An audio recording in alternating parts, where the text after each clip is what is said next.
Hey there folks, welcome to Spectrum Pulse. We talk about music, movies, art, and culture. And today we're going to be talking about the critically acclaimed new album from Sun Kil Moon, titled Benji. First, a confession. I didn't want to cover this album. See, I've gone on record a number of times before stating that acts in the white guy with acoustic guitar mold they're not for me. I find the genre oversaturated with way too many acts of limited talent writing meandering songs that go nowhere in the screw me, I'm sensitive school of songwriting. Now, some of you might find this a little hard to believe considering I'm a fan of country music, but most of this comes from country having a stronger attachment to songwriting structure in comparison to many of the would-be singer-songwriters dwelling in the indie folk scene. And sure, I appreciate earnestness and I like good singer-songwriters, but if you're gonna go for minimalism in this vein, you only have a few elements to be putting on display with just you and an acoustic guitar, and you better not screw them up. And look, I'll admit, I was immediately skeptical when I started hearing the rave reviews for the newest album from Sun Kil Moon titled Benji. Now, Sun Kil Moon is the project of longtime singer-songwriter Mark Kozelek, formerly of the Red House Painters and a longtime staple in the indie scene. And initially, when the critical buzz started flying about this act, I started going through his discography just to make sure I was caught up on my history. And then I stopped. Why?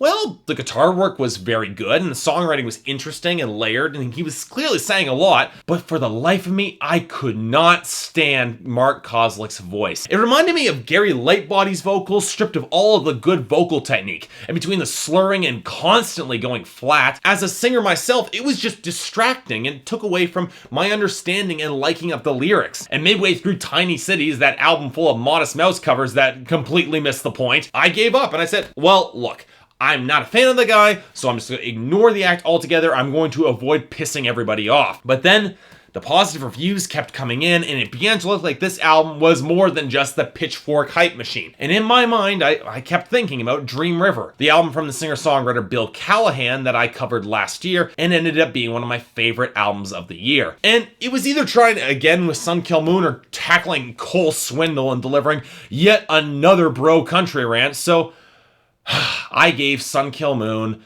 another chance, and I picked up Benji. I was hoping for the best. How'd it go? Well, I'll say one thing. I certainly understand the critical acclaim this album has got, that's for sure, but not because I share it. Indeed, this is an album that at first or even second glance, I should like a lot more than I do. But there's a larger problem when it comes to the songwriting that ultimately really sours me on this album from calling it great to only being decent at best. And this is going to take a lot of explanation, so strap in, folks. This is going to be a long one. So okay, let's get the elements that everybody has unanimously praised. Let's get those out of the way. Technical songwriting, the poetry, the meter, the lyrical flow, it's great. Damn close to perfect. It wasn't for the odd break in the rhyme scheme that seems to be done intentionally. It didn't quite mesh with me. The lyrics are overloaded with detail and texture, and you can picture every single scene that he describes. The instrumentation is organic and supports the songs wonderfully, with phenomenal guitar work and several moments that add a lot of really real character and texture to these songs. There are elements in the production which I'm not a real fan. The multi-track vocals can sometimes make the lyrics a little bit hard to make out and sometimes a little unclear, and I found some of the backing choruses to be a little bit weak, but I get why these production gimmicks were used, and it really doesn't hurt the overall presentation. Honestly, if I was looking for a word to describe the instrumentation, it'd be inoffensive, pleasant, melodic, not really concerned with memorable hooks, but with supporting the songwriting, which is placed front and center on every single track. And at first glance, the attention is very well deserved. Half because Kozelek is a great technical songwriter, half because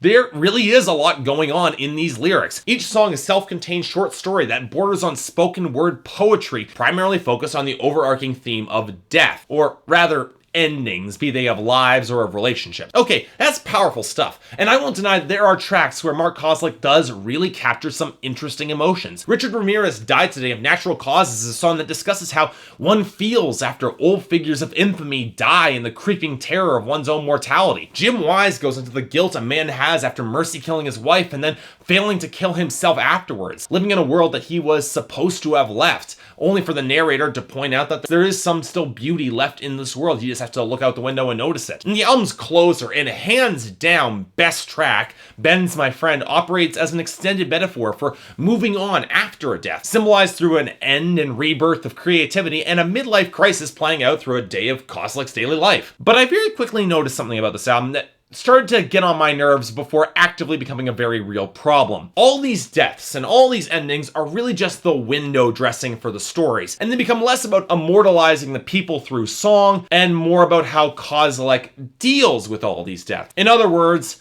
he makes this album all about himself. And it starts early on, too. Carissa seems to be a song that Kozilek is writing to commemorate his second cousin who died in an aerosol can explosion, but the song reveals itself to be Kozilek's none too flattering search to say something relevant about a family member that he hasn't seen in 20 years and doesn't look particularly flatteringly upon, and then implies that her kids might have been responsible for her death. And then he's got 2 songs about his parents on this album, and both of them ultimately reveal themselves as either expressing how he doesn't know what he'll do when his mom passes away, or a possible eulogy to his father that paints the father as abusive and then makes weak excuses for him. And look, while I don't mind that Kozilek doesn't have a filter, I wasn't entirely impressed that he took all these detailed, rich lives and it makes him all about his reaction shots and his commentary. Now, to be fair, what Kozilek does here, it's a very human thing to do. When people die or when they're confronted with their own mortality, they make it all about themselves and their own personal melancholic journey. And I'm not one to throw Benji under the bus for self-absorption. Look, a lot of artists, they write in great detail about themselves and their own personal stories,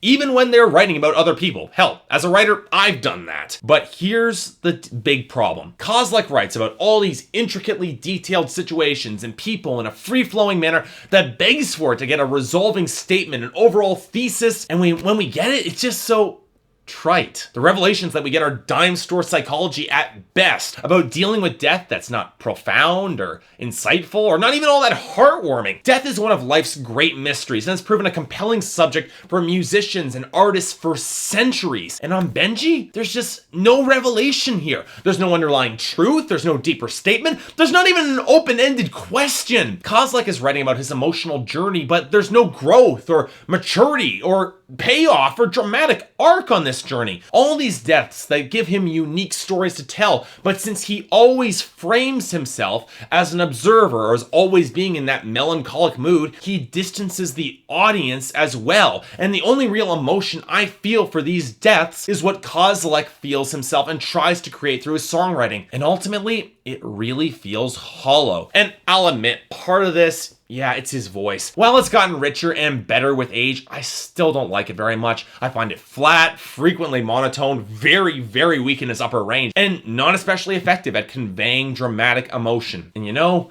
if that was his point, that all of these stories were just to illustrate how humans have a need to disconnect and create emotional distance before being able to move on, or let's go in the opposite direction, that this album was just illustrating all the little things about life that make it special and that we should all go out and live our lives to the fullest, I could be more forgiving of this album. But I don't buy either case, mostly because of 2 songs on this album, the ones that I like the least: Dogs and Pray for Newtown. The first song describes in lurid detail Kozilek's sexual maturing process, and it's also a song that shows his heart getting broken over and over, and then when he flips the script. A song that boils down to nobody's right, nobody's wrong, and it's a complicated place, this planet we're on. Now, besides the dollar store philosophy, it's a song that shows how emotional disconnect can still hurt people, just not you in the same way. And then the emotional disconnect gets hammered on even further with Pray for Newtown, a song about how the world sensationalizes and then moves on from after tragedies, and it's not until Kozilek gets a letter from a fan telling him to write something for Newtown that he returns to showing empathy, and does it a week later on that. And then he decides to lecture everybody that when we feel happy with something in our own lives, we should think about Newtown and we should feel bad. Not celebrating the lives of the children, not feeling thankful for the good things that we have, that we should feel bad. And it's not only more than a little emotionally exploitative and a little insulting when you think about it, it's also brazenly hypocritical, because Kozilek spends the entire album avoiding that emotional connection with his own life and with his own family. So why is he lecturing me? But okay, maybe it's the opposite. Maybe he's stressing that we shouldn't disconnect and we should all go out and live life to the fullest because you don't know what you have until it's gone, and all the rest of the slogans cribbed from Hallmark. But here's the big problem with that. By making this album about him going through his issues, Kozlik doesn't celebrate the lives of the people who died. He comes closest to it on Truck Driver, but the uncle who died in that song blew himself up with an aerosol can in the fire, and not really framed as whether or not it's an accident or intentional suicide. And Kozlik, he doesn't exactly spare the details. Instead, I get the feeling when we're supposed to find Kozlik's intimate journey inspiring or emotionally gripping, but since that journey feels so aimless and not nearly as profound as he seems to think it is, I'm ultimately left feeling really underwhelmed. Look guys, I don't hate this album. There are stretches that are beautiful, organic, and extremely well written. From a craftsmanship point of view, it's great. But I'm not moved by this record. I don't find it emotionally gripping, mostly because it feels like I'm watching that season 3 episode of HBO's Girls, where after Hannah's publisher dies, she doesn't grieve or show real compassion for the family, but she instead only thinks about how it affects her and her life. And while Lena Dunham has some self-awareness about how awful this makes her character looks, I don't think Mark Kozlik has it to the same degree on this album, and that really does kill the emotion for me. That being said, I'm still giving this record a 7 out of 10 because there are some phenomenal moments of craftsmanship to Sun Kil Moon's Benji, and I want to hear the conversation about this album continue. So you know what? There is a recommendation here. Unfortunately, I just don't think the album has as much to say or has as nearly the same impact as everyone else seems to think it does. But then again, that's life for you. What are you gonna do? So yeah, thanks a lot for watching. If you'd like to like and subscribe, I'd be more than grateful. I can imagine this is probably going to inspire some animated conversation in the comments, so just keep it civil, folks. That's all I'm asking for. And I wish I could like this album more. I really do. It just didn't work for me. Sorry. If there's anything I might be able to do to improve my presentation, or if there's any other albums you'd like me to cover in 2014, I'd be more than happy to give them a listen. So until then, see you next time.